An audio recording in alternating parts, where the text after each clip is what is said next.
साथियों नमस्कार और आप देख रहे हैं कांडी बनारसी। कांडी बनारसी में आपका स्वागत है। बनारस के नदेसर हैं और आपको बता दें कि एक खबर बहुत तेज़ी से चलाई जा रही है। जर्जर मकान है और जर्जर मकान में एक जिस तरीके से किराएदार रह रहे हैं और किराएदार वो खाली नहीं कर रहे हैं, और जिस तरीके से ये भी कहा जा रहा है कि जर्जर मकान से लोगों को काफ़ी परेशानी है, कभी भी क्षतिग्रस्त हो सकता है, मकान गिरने की वजह से आवागमन भी बाधित हो सकता है। और सीधे तौर पर अब ये मामला है कि जो मकान है उसके ये स्वामी हैं, आदिल नाम है इनका, और सीधे तौर पर पूरा प्रकरण इनसे जान लेते हैं कि जो जिस तरीके से जो खबर चल रही है उस खबर को लेकर इनकी प्रतिक्रिया क्या है। पूरा अपना परिचय दे दीजिए। जी, मेरा नाम मोहम्मद आदिल है। मैं प्रदेश अध्यक्ष हूँ युवा कांग्रेस आउटरीच प्रकोष्ठ का, वरिष्ठ छात्र संघ नेता हूँ, काशी विद्यापीठ और विधि का छात्र हूँ। ये बताइए कि जिस तरीके से खबर चलाई जा रही है कि आप जिस तरीके से उसमें रह रहे हैं, आप मकान मालिक नहीं हैं, आप किराएदार के तौर पर उसमें रह रहे हैं, वो मकान जर्जर हो चुका है, कभी भी गिर सकता है, आम आदमी लोगों को आने जाने में काफ़ी कठिनाई हो रही है, तो इसमें क्यों आप अड़चन डाल रहे हैं? देखिए, पहले तो मैं आपको ये बताना चाहता हूँ कि उस भवन का मैं स्वामी हूँ। पहली चीज़, जो सम्मानित जितेंद्र भाई पत्रकार जी के द्वारा वो एक वीडियो चल रही है जिसमें एक कथाकथित व्यक्ति दिल मोहम्मद नाम का व्यक्ति जो बयान कर रहा है, वो बयान में सारे साक्ष्य को, सच्चाई को छुपा के आधा अधूरे बातों को कर रहा है। मैं पहले बता दूं कि वो पूरा मकान न्यायालय में विचाराधीन है। मेरे पिताजी और चाचा जी के नाम से वो मकान है, जिसमें मैं वादी पक्ष हूँ और बंटवारा हेतु विचाराधीन है। और जब कोई मामला बंटवारा हेतु विचाराधीन होता है तो वो मकान मालिक वर्सेस मकान मालिक के बीच में होता है, किराएदार की कोई बात ही नहीं है। मैं वहाँ पे लगभग 3 पीढ़ियों से वास कर रहा हूँ और वैध कब्जेदार हूँ, और बंटवारा हेतु मेरा मुकदमा चल रहा है जिसमें 2 प्रतिवादी हैं। और रही बात जो व्यक्ति वहाँ पे वीडियो में दिखाई दे रहा है, उस व्यक्ति का मेरे मकान के मालिकान से कोई लेना देना नहीं है, पहली चीज़। दूसरी चीज़ है, वो सारे साक्ष्य को छुपा के बता रहा है, पहली चीज़। वो जो 2 मेरे प्रतिवादी हैं, प्रतिवादी नंबर 1, प्रतिवादी नंबर 2, और जो उनके साथी बराती जिसमें से वो दिल मोहम्मद भी है, वो आए दिन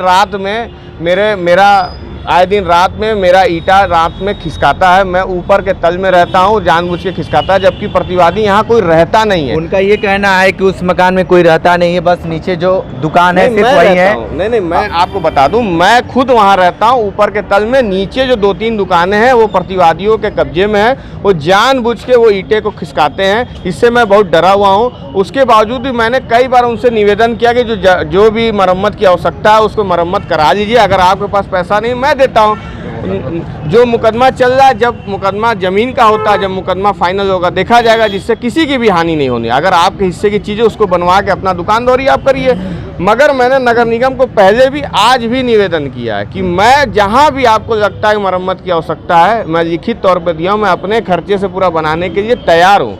मगर वो जानबूझ के जो है हमारे घर का ईंटा खिसकाने के चक्कर में लगे रहते हैं, जिससे मेरे जान माल का खतरा है। कल को कोई भी मेरे जान माल का खतरा हो सकता है, या कोई बात होती है। इसमें प्रतिवादी नंबर 1 मामून रशीद अंसारी, प्रतिवादी नंबर 2 इब्राहिम, उनके लड़के, और उनके जो कथाकथित साथी इब्राहिम, उनके चारों जो भू माफिया लड़के, वो जिम्मेदार होंगे। अंसारी जी का कहना है कि आप बाहुबली हैं और आप एक नेता हैं, और जिस तरीके से पैसे का खेल करके आपने बहुत सारी चीज़ें रुकवाई है।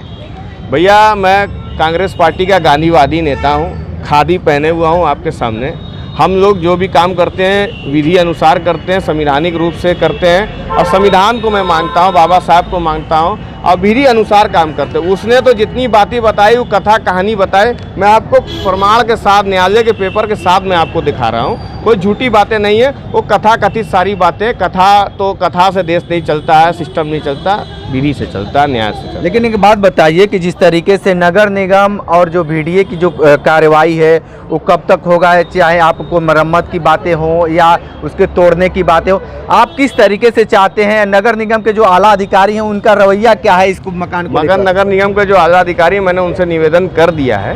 उन्होंने कहा है कि सारी चीज़ें आगे की तरफ बढ़ रही है, बढ़ने के साथ साथ आपके साथ सहयोग मिलेगा, आपको जो भी होगा मरम्मत के लिए सहयोग मिलेगा। लेकिन जिस तरीके से ये कहना है कि जो आवागमन है, आम लोग आना जाना है, और आपके जो बड़े तादाद में वहाँ पे रहने वाले हैं, हो सकता कोई वहाँ बहुत तादाद में, वहाँ पर सिर्फ वो आम रास्ता नहीं है, वहाँ 3 ही 4 लोग का मकान है और जो उसमें अपार्टमेंट दिखाया जा रहा है उसका अपार्टमेंट का रास्ता दूसरे तरफ है, चरण नगर कॉलोनी की तरफ से। इधर से कोई रास्ता भी नहीं है, उस छोटा सा खाली गेट एक तो खुला हुआ, 3 ही 4 लोग रहते हैं। और जो लोग रह रहे हैं हम आपको बता दें, मैं आपको बता रहा हूं अगले पीसी में मैं उनके काले कारनामों को भी खोलूंगा। जो व्यक्ति दिल मोहम्मद नाम का व्यक्ति वहां खड़ा होकर बयान कर रहा है, वो नगर निगम की 10 बाई 30 की गली को, सरकारी गली को कब्जा करके बकायदे पक्का मकान बना चुका है। जब मैंने उसका विरोध किया तो इस तरीके का बयान दे रहा है। उसके बगल में भी कई कुएं हैं, सरकारी स्कूल थे बच्चों के, उसको कब्जा किया गया है। जो दूसरा प्रतिवादी अंसारी की जिसकी बात कर रहे हैं, वो वक्फ की संपत्ति को बैनामा करा के, अवैध तरीके से बैनामा करा के कब्जा करके 1600 स्क्वायर फीट, जिसमें स्टाम्प चोरी का भी उसके ऊपर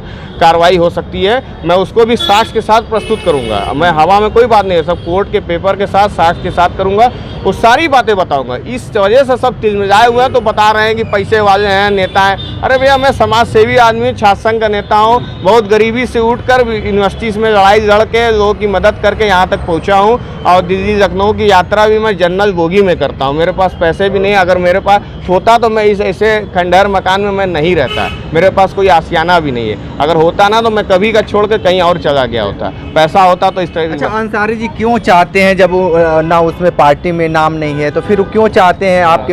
अंसारी जी इसलिए चाहते हैं कि जब ये बंटवारे का मुकदमा जब से चल रहा है, तब से वो अनुपस्थित है कोर्ट में। उनके पर नोटिस पे नोटिस जारी हो रही है। अंतिम नोटिस जारी होती तो वहाँ